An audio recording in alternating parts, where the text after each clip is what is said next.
Hey everyone, today I wanted to talk a little bit about this device here. So this is what we call a Mickey button. A Mickey button is something that is used in children, and it is a low profile feeding tube. Here you can see some of the differences between a standard G tube and a low profile Mickey or Minnie. So let's just do a little background information first so you can understand fully.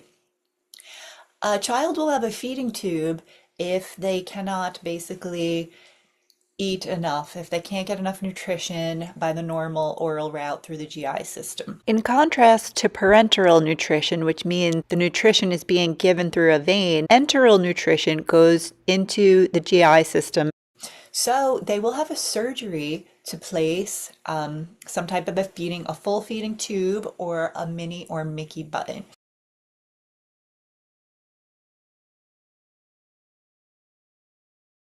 Most commonly, these are used in pediatrics because of their low profile.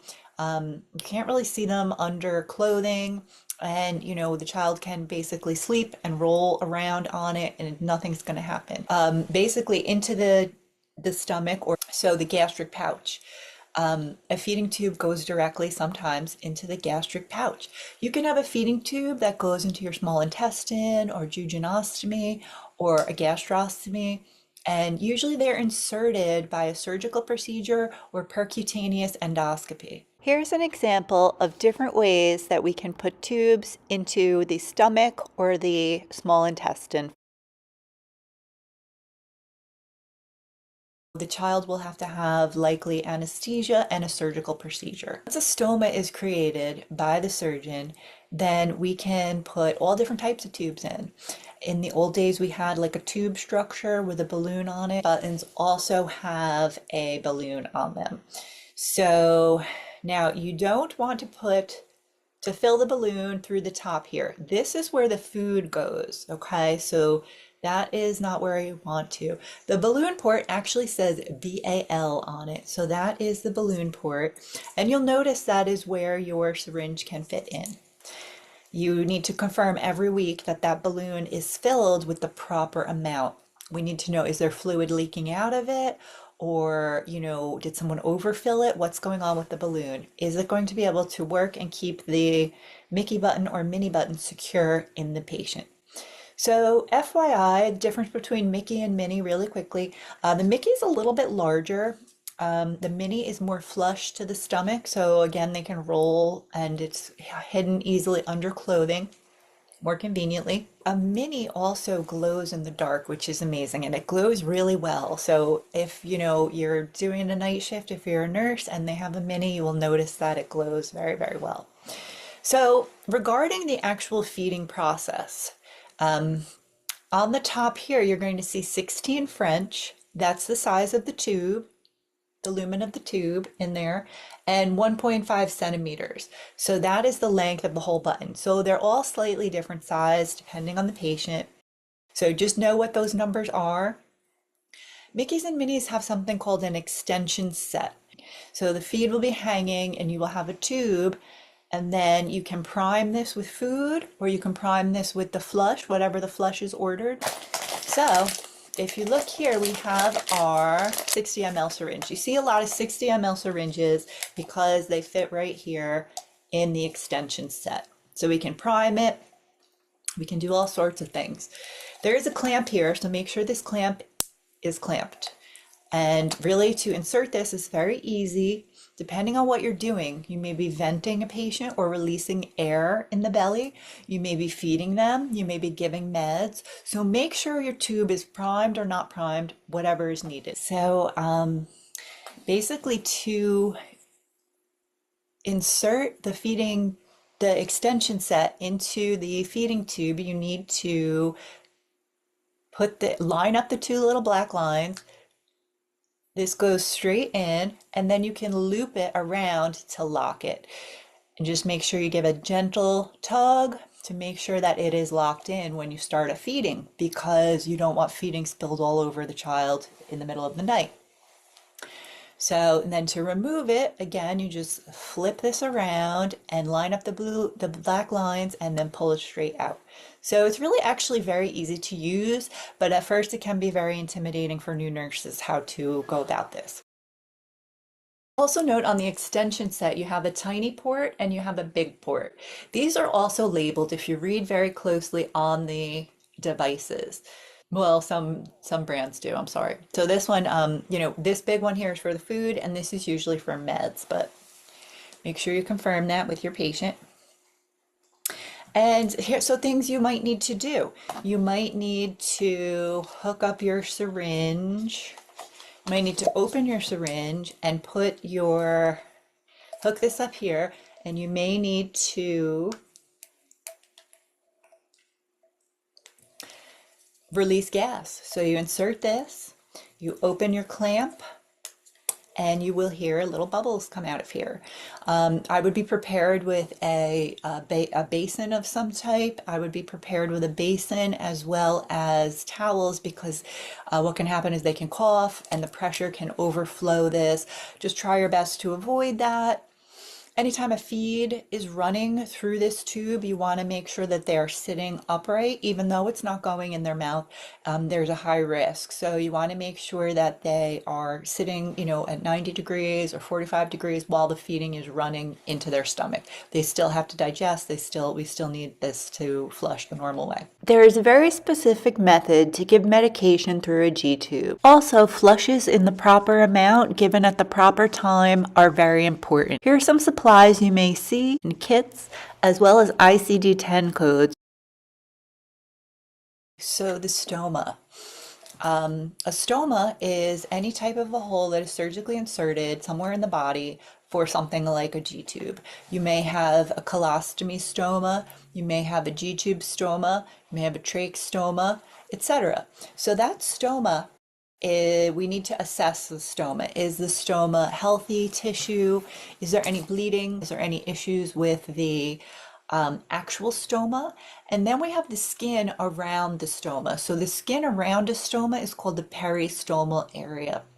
So peristomal skin is just as important as stomal skin. We need to maintain the health of that area because a lot of times we'll have dressings in the area and we're using tape in the area. So if that skin becomes irritated or develops a wound or something like that, we're going to have a hard time basically applying our dressings, giving our feedings, cleaning our apparatus, whatever the case may be. So that skin there really needs to be given extra attention. You need to assess the peristomal skin and the stomal skin, and you need to document on what your findings are. Is that skin healthy? You want to make sure if the child had this inserted surgically recently, you do want to gently turn it occasionally to make sure that the skin isn't growing onto the plastic.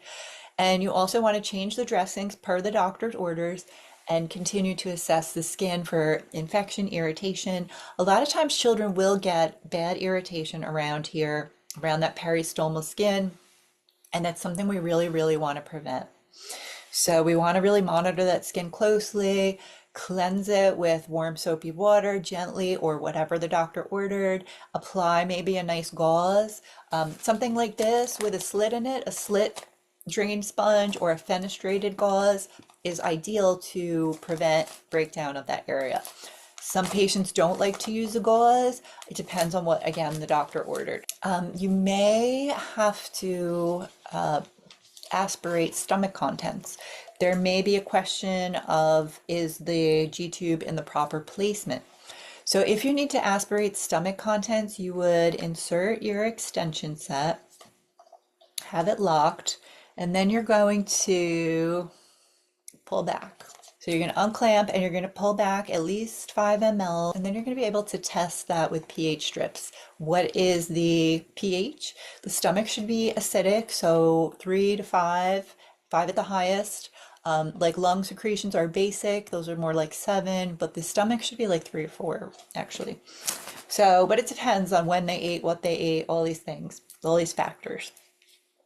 So anytime you take feeding out of the G tube, you are supposed to return it, especially if it's a young child, because that nutrition is something they need, and some children have problems keeping on weight. So you want to return all of the contents. Now, if we have an exception, if it's an older adult and the doctor said you don't have to worry about that, then you don't have to worry about that. But usually, unless you've had it out for a prolonged period and it's gone rotten, or it's gone rotten, or then you don't want to put that in there. Some really major precautions would be, overfeeding someone. So if you have the rate on the feeding pump too high and the child gets overfed, that is very dangerous. So you want to make sure you monitor the rate that you're feeding them. You want to make sure that you're checking the connections frequently, everything's connected and flowing properly, and nothing's leaking out. You want to make sure that you are cleansing the area as needed. You're applying creams as ordered or dressings as ordered, and just really being extra careful about the area in general. Very, very important. And be aware that it may not only be in the stomach. A G tube or a gastric tube, a feeding tube, can be placed in the gastric pouch, the stomach, or the small intestine, jejunostomy. So it can be a G tube, a GJ tube, and a combination of things like this. So same thing with an NG. See my video on NG. It can be all of these things. So make sure you get clarification. There's Minnies, there's Mickeys, there's regular G tubes, and it usually is a surgical procedure. You want to focus on the skin in the area. You want to focus on preventing infection, preventing inaccurate feedings. You want to make sure they get enough or they don't get too much. You want to make sure that it is secured in with the balloon, and you're checking that balloon at least once a week. When changing a Mickey. So changing a Mickey is actually a pretty simple procedure. Some patients do it themselves. Long story short, you're going to be removing the fluid that's holding it in, the balloon. So you're deflating the balloon and you're pulling it out, straight out, right? You don't want to turn it sideways or anything. You just want straight out. And you want to make sure that you have the next one ready to go. And yes, we suggest lubing it up using some lube, water-based jelly, to make the insertion easy. You may take the old one out, clean the area, and then put in the new one. Inflate the balloon, check it very gently with a tug. Is it secure? And then you will have, a new Mickey button inserted. So the worst thing I've seen in real practice with these devices, the balloon was inflated, but a child did lose the button. So the button popped out with the balloon inflated. I've also seen this with a Foley. Basically their stoma just underwent a traumatic episode and probably stretched too far. So we really want to avoid this happening. You want to really take extra precautions when they're having playtime, whatever they're doing, because if this comes out, it can be painful for them and their feeding will stop for a short time. So when that happens, ideally you want to put a new one in. You want to make sure, there's no trauma to the tissue, and you want to make sure the new one is in. In an emergency, you could really quickly rinse this off and place this back in as well.